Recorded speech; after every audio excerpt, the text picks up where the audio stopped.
Hey, Jason. Hello. How are you doing? Doing awesome. You?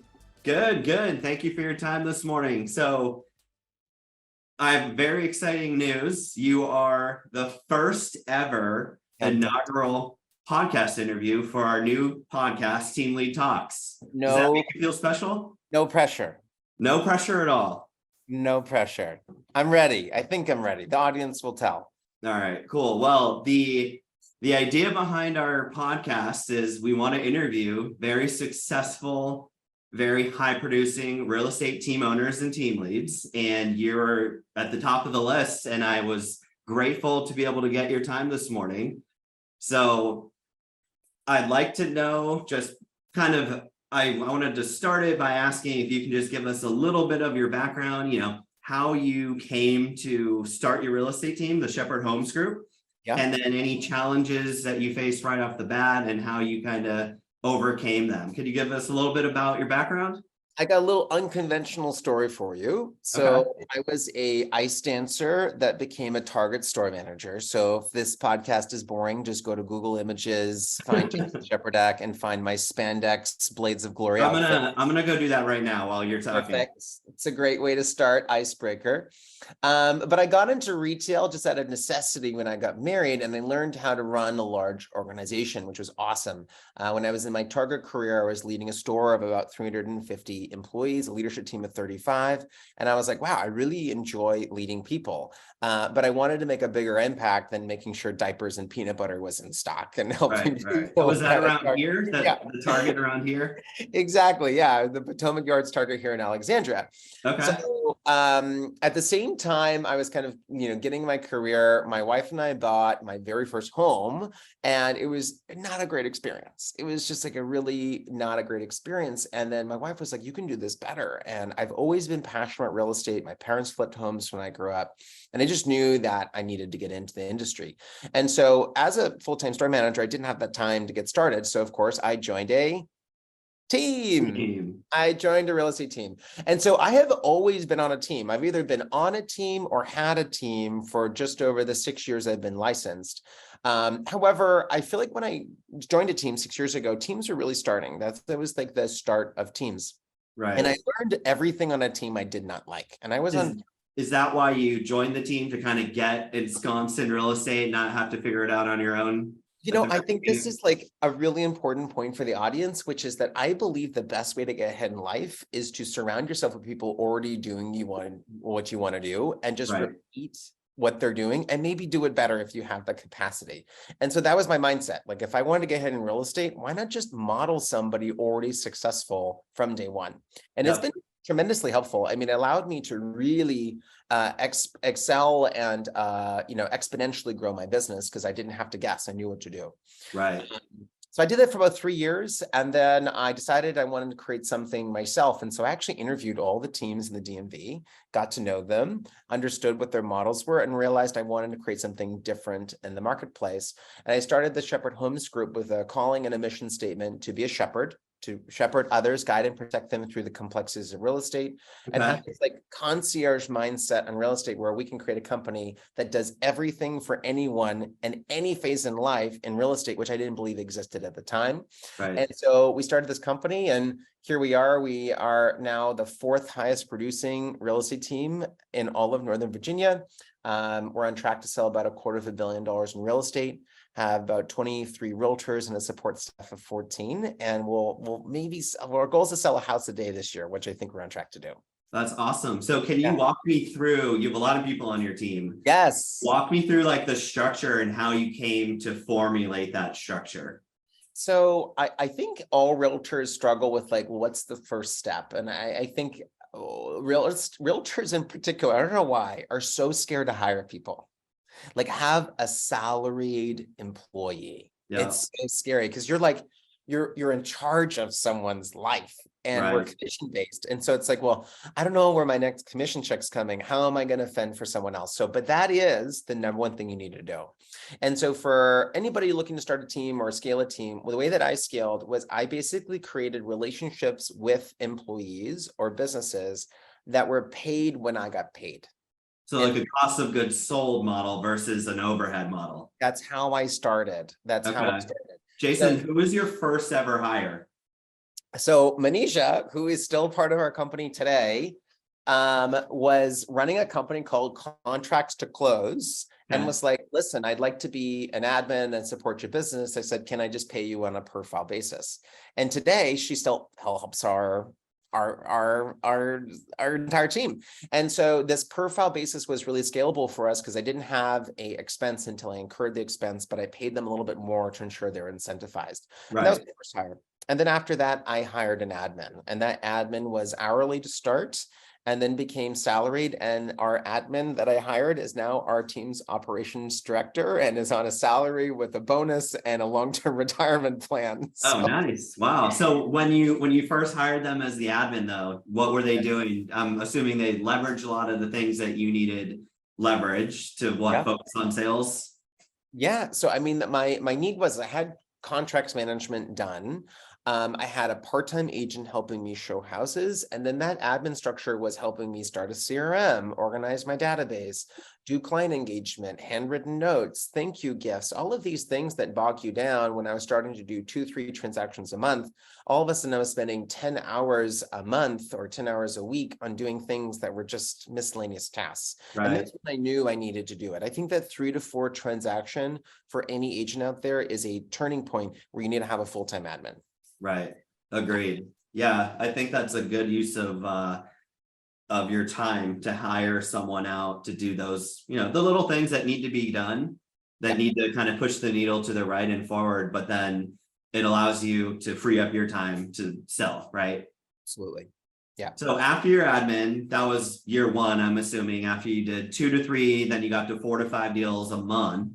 You hired an admin, and then walk us through how the growth of the Shepherd Homes Group came about after the first few months. Sure. So by the end of year one, that part-time admin was full-time. We had 2 contracts managers paid per file. We had a courier who was working for us part-time, helping us put up lock boxes, signs, and things of that nature. We had a virtual assistant that was kind of helping us with things. And then we had 4 real estate agents by the end of that first year. Okay. And at that point, we were selling, we sold 74 million that year in sales. It was Is this your first year? First year on the team. So big question there. How in the Yes. world did you sell 74 million your first ever year as a team lead? How did you get your business? Where did it come from? The year prior, I had sold around 28 million. So I had a good base, but we're talking about more than doubling sales, and it's all about leverage. All about leverage. And so one thing I can tell everyone is a lot of teams that I have witnessed try to grow through an agent base instead of personal production because it's easier. It's really hard to confront your own success to grow. But I did the opposite. So what I said is I'm going to produce and sell as much real estate as I can because that's the most profitable thing for me to do. And then I'm going to create scalability and leverage in my life with our support staff for me to sell more first. And then when I am too busy, that extra business will be caught and supported by the very few core agents, which would be the foundational agents for the success of our team in the future. And what's really cool is some of those agents still work for us today. And that was like a really important founding principle to how we grew so quickly because I had more income, more production, all of those things. But then what it allowed us to do is also gain recognition because everybody wants to join something successful. Right. So if you start a team, you hire 20 agents and no one's selling anything. No one wants to be a part of that. True. But here's the question that I have. Okay. When you had the agents, kind of like the cart before the horse question, right? So you were doing sales, you were very successful at sales, but then there had to come a turning point where there was too much on your plate and you had to pass it off to someone. So in between that time, how did you, hire, get people interested to be on your team before you started giving them leads, appointments? How did that work? And how did you keep them motivated up until that point? Sure. So I think there's 2 concepts I'd like to share with people is that when you are curious and open to opportunities 100% of the time, the majority of the time, opportunities come to you because we turn down so many opportunities on a regular basis. I mean, how many phone calls do we get from a random person that wants our time? It's And the more successful you get, the more it is. And I have learned that I still go after every opportunity. I have that 5-minute exploration call. And so when I started doing transactions with realtors and connecting with people, people became curious around what we were doing. And I took the time to build those relationships. And then the people who naturally were attracted to the mission statement of what we're doing and called to what we're doing naturally joined the team because they wanted to be part of that.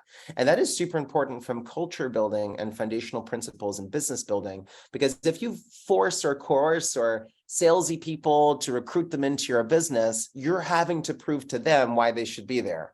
But if you people who want to join you for a purpose, they're convinced. Now it's more about how do I support this person create the world they want to create. And that was a very important foundational principle to those first couple of core hires. Okay. And then from there, we became more intentional with who we were hiring. We said, well, now we're having more people being interested in what we're doing. Let's have a formal interview process and be more intentful in those reach outs when we find somebody think will meet our culture and build a relationship over time. And that's how we've grown. In fact, that's how we've grown over the past 3 years. We don't really recruit. Every single person that's kind of joined our team has joined a team for a specific purpose and reason. Okay. And I'm sure that's through the relationships that you have with your current agents. The best hires are what? The people that refer you that are already on your team, right? Sometimes. Yeah, and leaps of faith. I mean, we have some of our most successful realtors who are selling over 20 million a year joined us when they were selling 2 to 3 homes a year. Right. That's awesome. You know, and anybody can learn the business as long as their heart is in the right place. Yep. So when you hired your first, group of agents before reputation, I guess, and people kind of knew what you're doing, did you reach out to them? Did they reach out to you? Like, how did those relationships form? Or did you know them and you said, hey, I have an idea. Can you walk us through how you did that? Have you ever picked the phone or met someone and just had like a genuine, immediate connection where like, yeah, I would like to spend time with this person? Right. That's how it started. I was like, I have always had this mindset where if I'm going to create a business, there's a couple principles, right? Anybody I talk to, I need to gain energy from that person if they're going to be in my world. Right. Number one thing. Okay. Number two is that positive energy. When you meet people who are positive, man, it changes your world. Like they solve problems. You want to be around them. It's like really engaging, right? And then the third piece is a called mission statement where like they're doing something for a reason that makes me want to spend more time. I'm curious, interested about them. And those are the 3 things I was looking for. So whenever I found someone like that, I absolutely was intentful in building, fostering relationships, going to coffee, getting to know them, exploring. And it is that first step though, that I think people miss. They're just thinking, well, anybody selling real estate I want to talk to. Well, no, have the connection because you're going to spend a lot of time with these people when you start. Those are 3 great points too. And the opposite is also true, right? Oh, you don't align. Does that ever happen to you? Yes. Yeah. We're not perfect. We've hired people. In fact, the very first person that I recruited, I was like recruiting based off of volume. Right.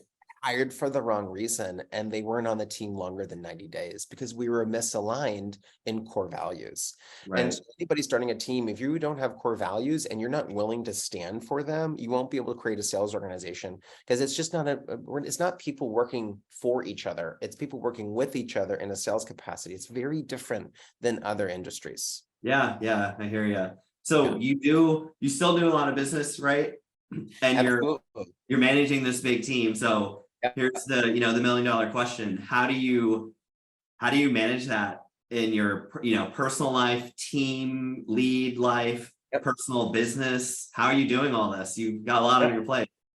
So so I guess like as like a data point, right? So I'll probably sell around 110 million in personal sales this year, around 120, 150 houses. And then we also have a title company. We have a mortgage partnership. We've got a development company. We build condos in DC, and I'll flip 6 or 7 houses this year. So it sounds like you're not doing that much.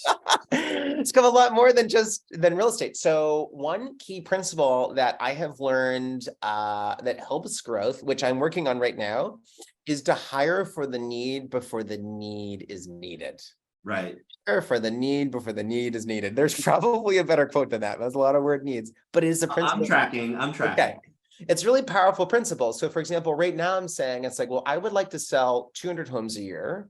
And I would like to do it in half the time. And I would also like to have an additional 10 hours a week to support my agents in my business. So right now what I'm doing is I'm hiring a personal executive realtor for myself who is with me 50 hours a week, who is part of everything that I do and is part of my client engagement, follow-up, transaction management, and will basically be more than a personal assistant, a personal executive realtor assistant that will help in all facets of my business. I know with that one hire, I could probably take on 5 to 8 more clients a week. Okay. And is that a role, a personal executive real estate assistant? Did you make that up? I did. Okay. I was like, so I have a executive assistant now, an operations director, a listing coordinator, and a leads and marketing director, and 4 online admins. So we got that support structure down. But at one point in your life, you need somebody that knows what you're doing and can coordinate what you need done before you ask for it. Right.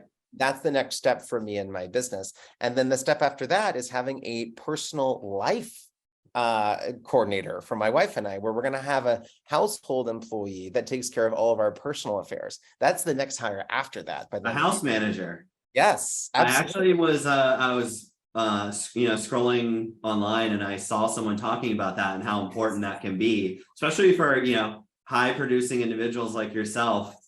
We talk about leverage in your business, leverage in your personal life too, to take care of the little things that take up time, quite frankly. Yeah, absolutely. Everything from grocery shopping to cleaning to taking care of properties to coordinating an HVAC technician to getting my house sprayed for mosquitoes because I live on Capitol Hill. Right.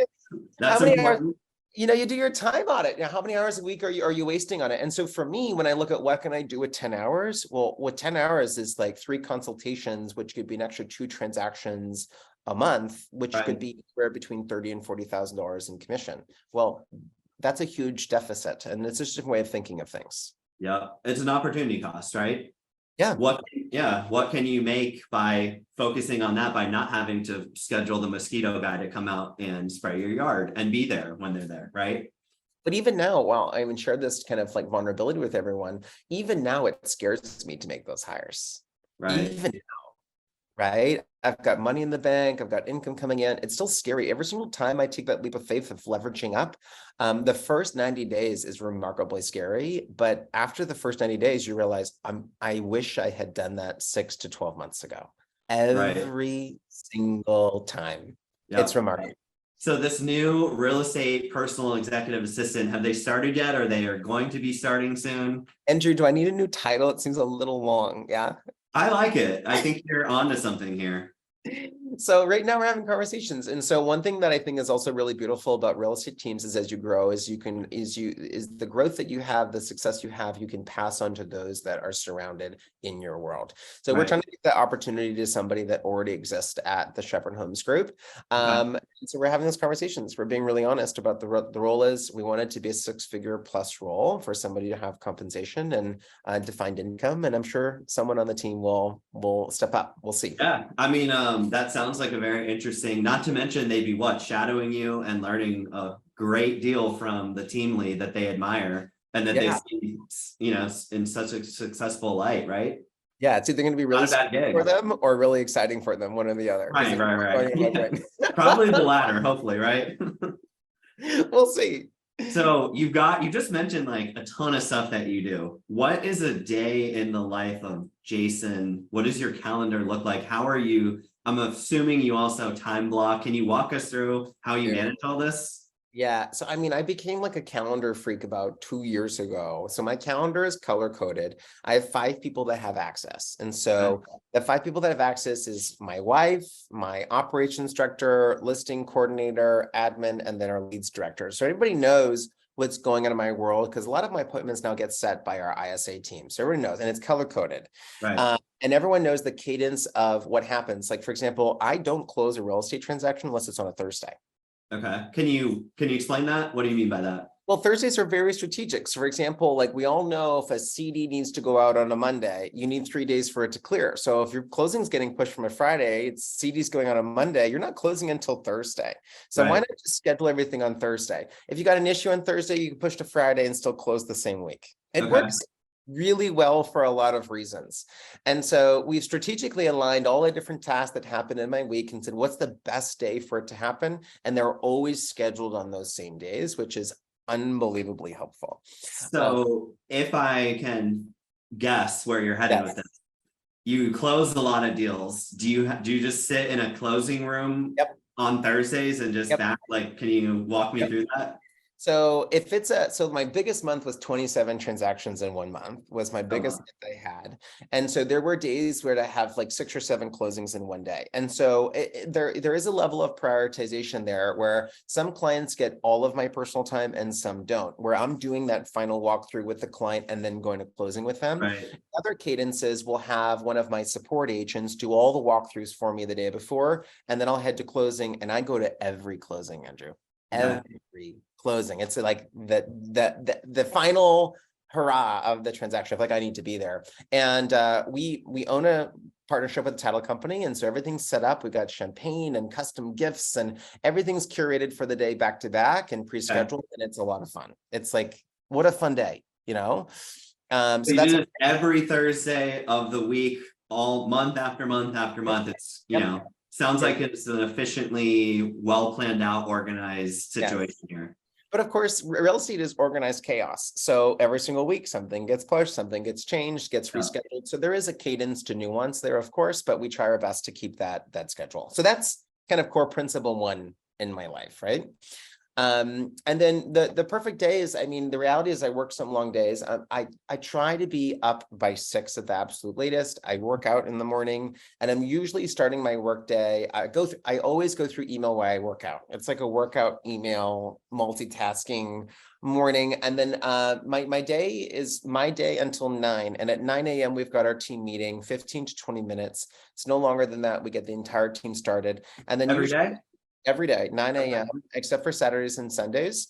And then after that 9 a.m., everyone's got their marching orders. And usually I take that morning to basically have all of my consultation appointments, business development appointments, make my follow-up calls, and then appointments usually start at noon and they go to about 5. These are like appointments. And then the evenings, I usually have like a 1-hour block to catch up. And the evenings are home showings, appointments, or like, negotiating contracts until 8. I usually eat around 8, and then I do business development from 9 until 11 p.m. Wow. So that's a long day. So 6 to about 10 or 11 every single day, Monday through Friday, or all day, 7 days a week? Monday through Friday. I have realized that I need more rest. So Sundays, I actually try to not schedule anything on Sundays, often if I'm scheduling something on a Sunday, it is a Zoom consultation. So I don't have to leave my house. So I can have a bit more control of my time. And then Saturdays are usually a packed real estate day. People need your time and attention on Saturdays. And then Sundays are there for bleed over appointments. The client needs to see the house the second time, the emergency appointment, the check-in. And those are usually scheduled after 2 p.m. on Sundays. Okay. So after your Monday huddle with your team in the mornings, right? Yep. What happens if, you've got a packed day the rest of the day, right? Until what sounds like 11. But you've got a ton of people on your team, a ton of different transactions, and you've said it a lot, like real estate is kind of chaotic, right? So what happens if 5 team members need you? How are you fitting them in and helping them? Or are there other people on your team that they kind of go to first? Can you walk through, like, do you have a set process of like, hey, talk to this person first and then this person, and then you can get to me if needed? Like, how do you handle that? Because stuff happens, right? Such a great question. So we do have a cadence of support structure. So I think once you've got 15 agents, you need a layer of support for them that's high caliber. If not, you're not going to be providing the resources for them that you need. Right. So if we have any contracts related questions, we have contracts manager, Bianca, that's managing those files. If we have an operations question, our operations director, Sharon, fields that. CRM issue, commission issue, I need help getting this system to work for me. If they have a leads question, follow-up question, how do I call this person? They call our leads and marketing director, Alexia. And then if they have a question with their listing, they're struggling on strategy, or they need photos rebooked or anything like that, they call our listing coordinator, Walter. So they have a core person in all of the primary functions of what they need from real estate. And then when the team understands, when they call me, they're asking me for strategy. Jason, I've got a client that needs X. This is the scenario. What would you do? And that is only a 3-minute phone call. Okay. It's only a 3-minute phone call. Right. Where you can get bogged down is, let me jump on Zoom with you and help you with your CRM for 30 minutes. You can't do that as a team leader. The best value a team leader can provide is to remove roadblocks and give people the exact answer to close a deal. and to serve a client the highest level possible from experience. And so Right. that's what I look at in my time with my team. And I'll always take a call. Even with I'm a client, I'm like, this could be an emergency. So our agents know if they're calling me, it's that level of intensity that it's like an important judgment call question where I Right. know I can give the right answer to support another family somewhere else. Okay. So you're juggling the team, your current clients, and then prospective clients, new clients, right? Yep. So that's a lot. And you have Yeah. to kind of make these split-second decisions on like who's going to get your attention every day, right? Yes. You do get a bit of decision fatigue. And that's where, if you note, like my morning is really taking care of myself. Like I wake up early, I take care of myself. I love a slow breakfast. My breakfast is solid 30 minutes. It's like Okay. oatmeal, fruit, and like I'm drinking coffee for at least 20 minutes, like playing a game on my phone. It's me time. And if you don't have that recharge in the morning, you can't be your best self for your team for the rest of the day. Yeah. So how are you finding with all this stuff going on, how are you prospecting, especially in today's market? It's tough, like low inventory. A lot of people are struggling out there on teams, solo agents, etc. How are you maintaining this level of volume and this, this momentum? How are you getting your next deals? Yeah, three things. First is understanding that when the market's slower, the level of execution of excellence you need to have needs to increase. And a lot of people back off, right? They're like, well, I won't pay for staging because I need more profit on the deal. But if anything, we're spending way more money and putting better product on the market, knowing that it's going to take a lot more to convince someone to buy or sell with us. Right. And also, we don't want to not maintain our reputation of excellence in the market. So first thing is we're actually investing more and spending more to provide better products in the market, which I think will help us gain market share in a down market. Okay. So first thing. Second thing I think is diversification. So some teams or some agents here in the marketplace saying you list or you die. I do believe it's true. You need listings, but guess what? Back October, November, and December, not a listing was selling. And guess who wanted to be representing every buyer in America? That's when you wanted to have every buyer. So if you're a listing-based business, you were screwed in Q4 of last year and Q1 of 2023, and everyone fixed it. But we have always been a 50-50 business, 50% listing, 50% buyers. And it's pretty easy for us to shift our marketing, spend more on buyer leads, and move that needle very quickly as the market shifts. So diversification and how you're representing sellers and buyers is really important. And then third piece is how people find us. So I would say every quarter, we're trying to implement a new source of business. Every single quarter. And we have about 22 different sources of business right now that are advertising based that is not SOI, right? Because SOI business is always grown and will always grow. But if you're not feeding the funnel of past clients, your SOI business won't grow. And so that is a very important piece, is to never stop investing into new sources. Okay. What are your top 3 non-SOI sources that you're investing in now? Great question. So I would say the number one is like portal-based leads. So I think there's a lot of feeling in the marketplace where people don't want to pay a referral, like a big chunk, 30-35% for a lead. However, when you start growing a larger sales organization and you look at your cost of goods sold or marketing dollars per lead source, it ends up being a lot more than you think. So numbers, and I guarantee you the vast majority of people don't know their numbers, right? They're making decisions on feelings. You might realize that your cost of goods sold is 15 to 30% to generate a paid marketing lead source like Zillow, Realtor.com, Funnel Leads, Google Pay-Per-Click, or whatever it may be to bring the lead in. And so the beautiful thing about a portal lead is there's no overhead. And so we've worked really diligently over the past 7 years to build relationships with portal lead based businesses. And we're closing 50, 60, 70, $80 million a year from these portal based businesses that you really got to be on top of, but they can be unbelievably helpful. Margin is lower, but there's also no expense. It's 100% profit when you close one of those leads. So that's number one. Number two is mail, believe it or not. People are kind of shocked when I say mail. It's an archaic form of advertising, but it needs to be encompassed with other things. So we have geographic farming and just sold mailers is the primary mailing campaign we do, but it's coupled with the fact that we Google advertise, we Facebook advertise, we've got portal leads, we buy Zillow leads, all in the same zip codes where we're mailing. It's a multifaceted campaign with mail. In addition to that, we have an aggressive roadside program. We have like over 200 200 road sign directionals in the area that we're mailing all the time in correlation for brand recognition besides mail. And for us, mail's not a huge driver of volume, but it's a huge driver of profit. Our ROI on mail is over 300%. And every Wow. time I look at that number, I think I should spend more on mail, but the number is so big, I'm struggling with that. So maybe the real estate community hearing this today can reach out to me and help me overcome my fears. Right. Spending more on mail. And then the third piece is actually leveraging listings to other opportunities.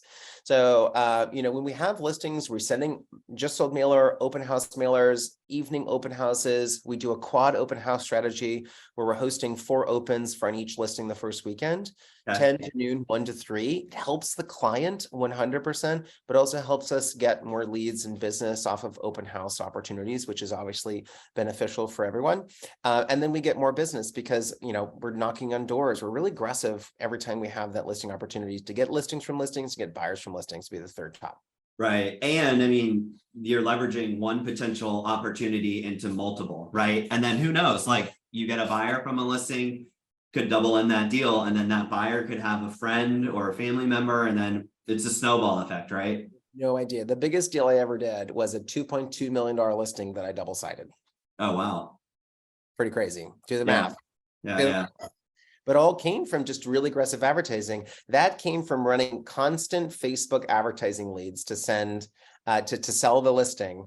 And Mhm. someone called us off of that, no name, just an email lead, sent the email, took the time to nurture the email. Of course, that person knew they didn't want a phone call, took the Right. email, ended up buying the house. Awesome. Yeah, that I'm sure that made you guys happy. Do you out of curiosity, you have like, you get a new listing, right? Is there like a shepherd group?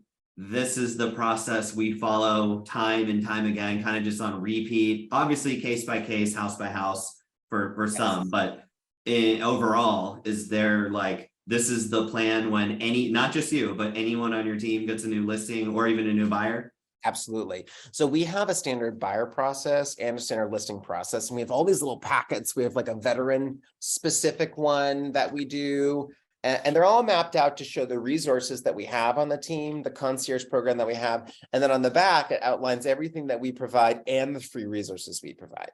Cool. And so it's a standard regimented flex process for us to win listings. And it's not perfect, but you need a standard uniform process if you're going to find consistency. And it's definitely something that your team needs as a resource. If not, it's just going to be organized chaos. Well, mostly chaos for everyone.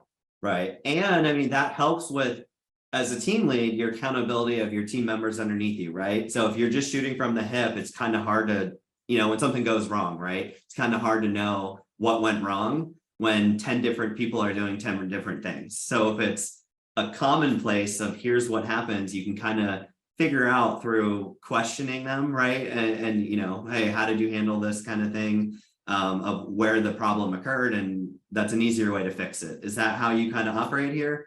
Well, absolutely. But in addition to that, it's quality control. Right. The scariest thing for me is the quality of service, expertise, and brand that we provide as we scale. Because like my standard, I believe my standard is unbelievably high. And so what I have found is I need to go to a very extreme level to provide resources and routines to have my team hit close to what that is, but Right. still have support staff that's trained very well to fill in gaps where they're missing. Because, every business is different, but you're going to have a spectrum of agents' capacity on your team, but you still need to deliver the same result every single time. So it's Right. very important. So to that concept of, quality control, you've got a lot of people under you, a lot of business going on. How do you manage and kind of make sure that your real estate team members are living up to the Shepherd Homes Group, high standards of excellence? Are you checking in with them periodically? How do you hold your team members accountable? Yeah.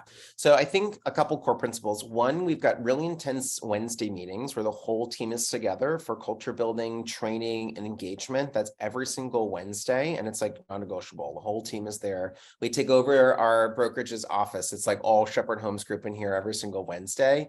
And that's so important for culture building and training.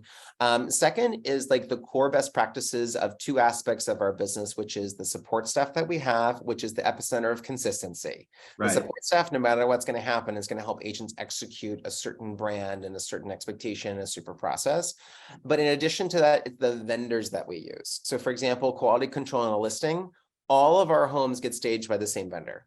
Okay. All of our photography and media gets done by the same vendor. All of our lock boxes and signs and everything else we do is coordinated by us personally. All of our print and mail collateral is done by our media team, and it's a standard uniform process that doesn't change. So the only variable becomes the agent and the communication and relationship directly with their client, which should be good because they've got that personal connection, whereas the rest is preset and pre-done for the agent, and at the Shepherd Homes Group is 100% paid by us. Okay. Our agents have no expenses. Who would not want that?